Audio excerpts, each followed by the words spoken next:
Merci tout le monde. Bonjour, je suis Myriam Doffeuille et je suis là pour partager mes expériences en tant qu'ancienne directrice de l'Observatoire national de la DINEPA parce qu'on a contribué à mettre en place un système de monitoring, de suivi et de données WASH en Haïti qui marche très bien jusqu'à maintenant. Autre slide, s'il te plaît. D'abord, pour commencer la mise en place du système, on avait eu pas mal d'ateliers de travail avec les différentes parties prenantes, les gens de la DINEPA, les gens des bailleurs de fonds du secteur WASH, les gens du gouvernement, les organisations aussi qui travaillent dans le secteur afin de définir les problèmes en termes de données qu'ils ont rencontrés et quelles sont aussi leurs priorités. Et de là étant, on avait vu qu'il y avait pas mal de priorités comme la gestion des systèmes privés et le système commercial aussi, parce que chaque système de la DINEPA, c'était individuel, il n'y avait pas un tronc commun. Et puis, la partie de gestion de qualité de l'eau, puisqu'il y avait déjà un système, mais ce n'était pas encore unifié. Et autre aspect technique, que les informations que nous pouvons rassembler dans le SIEPA pourraient faire remonter. Et après avoir défini les différents problèmes et priorisations selon les diverses parties prenantes, on a pu faire certains déploiements, interactions pour voir ce qui marche, ce qui ne marche pas, afin de s'assurer que le travail serait fait pour tout le monde. Et ensuite, au fur et à mesure qu'on avance avec le développement du système, on a intégré aussi de différentes demandes telles que le suivi financier des données, surtout pour les CTE. Et CTE en Haïti, c'est Centres techniques d'exploitation. Ce sont les systèmes urbains qui fait référence à cet style de méthode de gestion. Et aussi, on a pris en compte aussi les différents processus standards de la DINEPA et aussi tous nos partenaires, les bailleurs de fonds, afin d'avoir un alignement standard pour une sorte de conformité pour toutes les structures de gestion et eau potable en Haïti. Notre slide.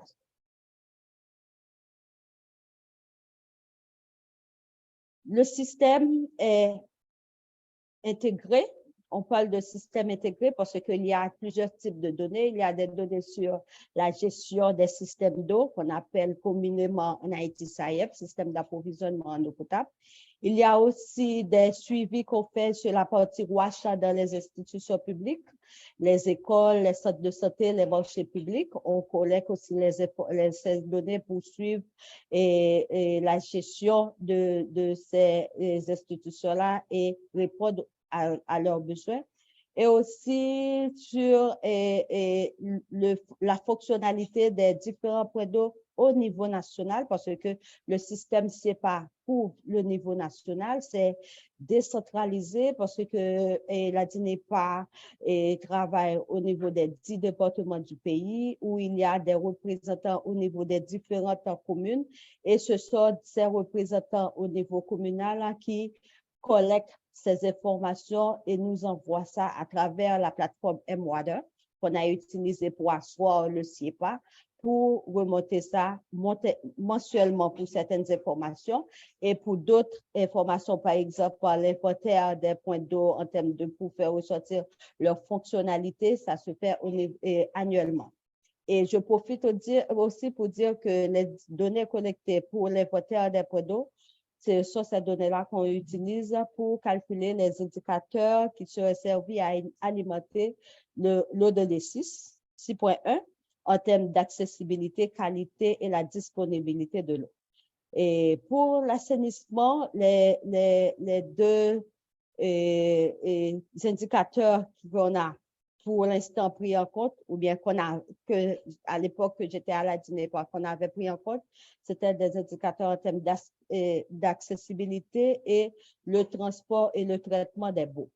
Et il y a aussi des partenaires ONG qui travaillent au niveau communal et qui sont en mesure de rapporter à travers le CIEPA et pour nous faire savoir quel est l'état des communautés qui sont FDAL. FDAL, c'est une stratégie utilisée surtout en Haïti de concert avec l'UNICEF pour dire que certaines localités sont définies et fruits et, fruits et boue. C'est-à-dire les gens ne font plus tata par terre, ne sont plus leurs besoins par terre, ils utilisent au moins un moyen décent, approprié pour faire leurs besoins en termes d'hygiène.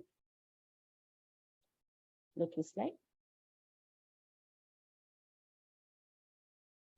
Avant le CIEPA, la DINEPA avait déjà des mécanismes de collecte de données, mais c'était tellement de manière séparée, on n'avait pas vraiment une structure permettant de relier les différentes informations pour avoir un système global. En 2017, il y avait un travail que j'avais supporté aussi et de collecte des informations sur les différents points d'eau. C'est la première carte que vous voyez ici. Et avec l'arrivée du système CIEPA qu'on a commencé en 2019, on était en mesure, en outre, d'avoir les points d'eau, de tracer le réseau sur la carte. C'est la deuxième carte que vous voyez ici. Et la version finale existante de nos jours, en outre des points d'eau, les réseaux, on a aussi la position des différents clients, ou du moins les bénéficiaires des systèmes, les différents clients des systèmes.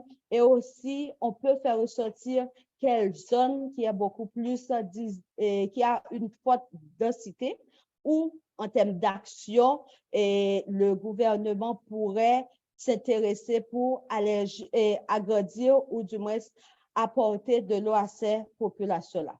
Et tout ceci, c'est pour permettre de répondre aux exigences de l'ODD 6 parce que là, ils sont en mesure de voir clairement où est le problème et comment y remédier, s'il faut de nouveaux systèmes ou il faut vraiment investir.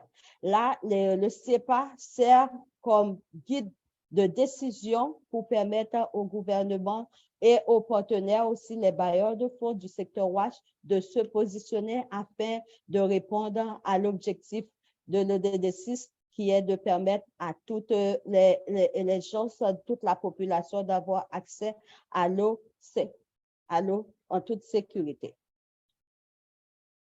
L'autre slide. Là, comme je le dis auparavant, le CIEPA sert d'abord à alimenter les indicateurs de l'ODD en termes d'accessibilité et disponibilité et en termes de qualité de l'eau. Et pour la partie qualité de l'eau, il y avait déjà un système indépendant du CIEPA, mais maintenant qui est intégré au CIEPA où on peut suivre journalièrement la qualité d'eau qui est distribuée qu'au niveau urbain qu'au niveau rural. Le CIEPA englobe de manière générique les deux milieux, milieu urbain et milieu rural. Et c'est ça qui fait vraiment la beauté du système parce que en un clic, les données sont remontées au niveau national et le traitement se fait et sont disponibles sur la version visualisation qui est disponible à travers mWater. Hello, Miriam, you've got 2 minutes to wind up. Thank you. Okay.